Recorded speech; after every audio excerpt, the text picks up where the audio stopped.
tous dans notre quête de sécurité sous WordPress. Aujourd'hui, nous allons paramétrer Item Security plugin que nous avons déjà installé précédemment. Alors nous allons dans notre tableau de bord et nous allons retrouver Item Security et Réglages. Alors je vous rassure tout de suite, hein, on va pas aller dans de la terminologie trop technique, hein, je ne vais pas vous dégoûter dès le départ. Alors on va aller dans un premier temps dans les réglages généraux et on va les configurer, pardon. Donc là ici on laisse tout ça en intégralité.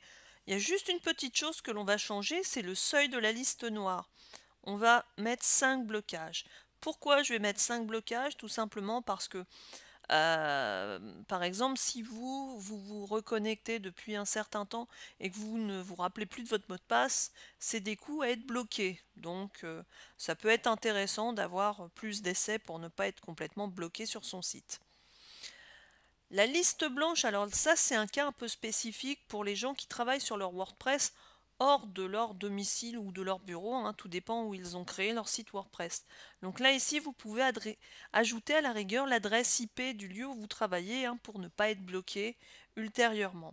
Une fois que j'ai fait toutes ces deux petites modifications, je vais enregistrer mes réglages. Nous avons après le centre de notification.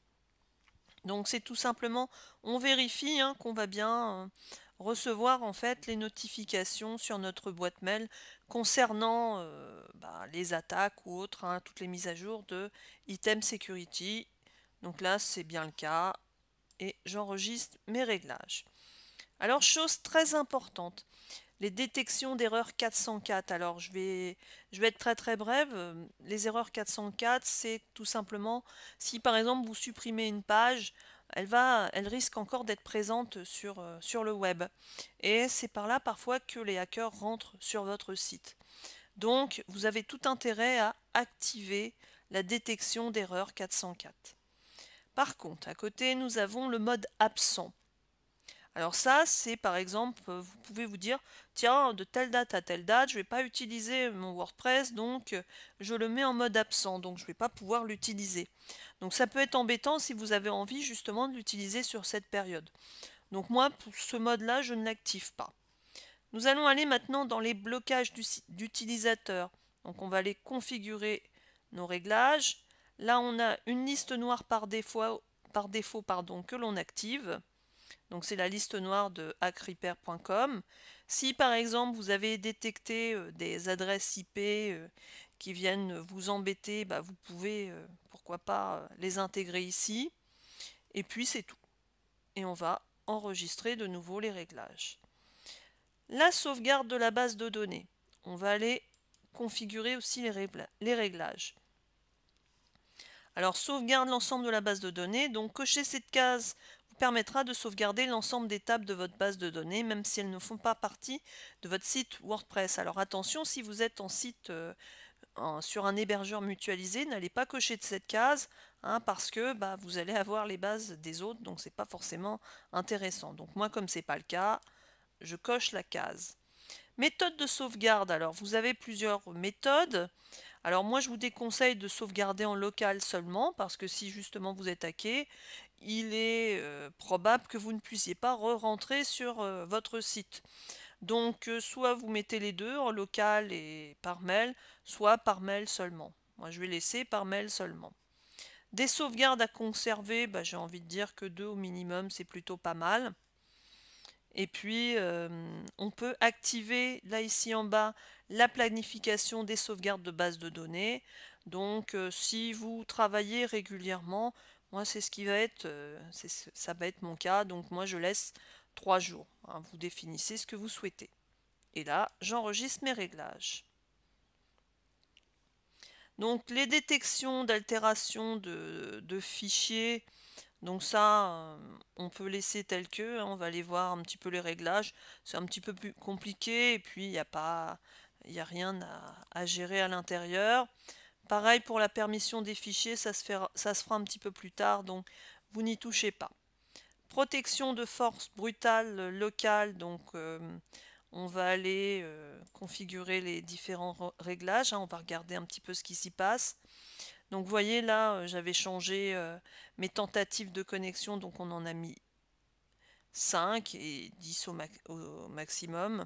Par contre, chose très très importante, et j'espère que ce n'est pas le cas sur votre site, si c'est le cas, allez le modifier tout de suite.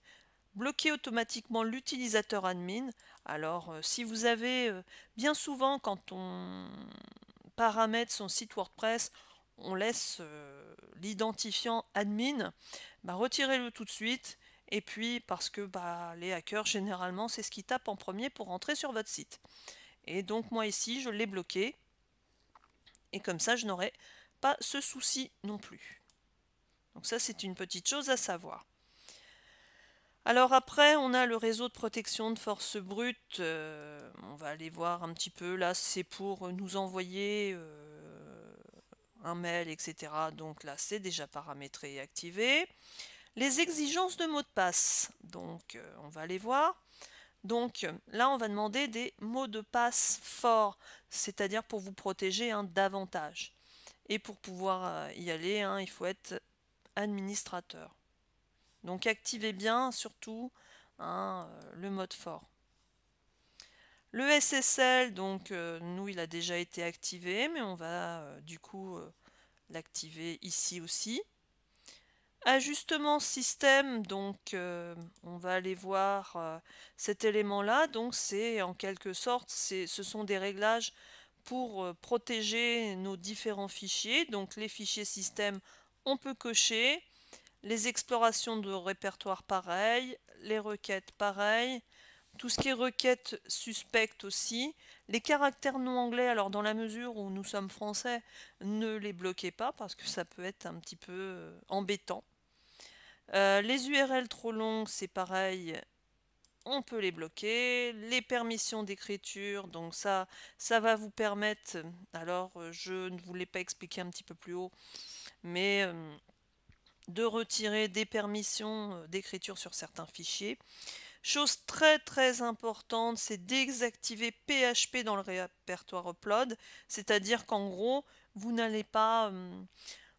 les personnes qui vont visiter votre site ne vont pas pouvoir intégrer des fichiers extérieurs quand ils vont quand ils vont remplir par exemple un formulaire.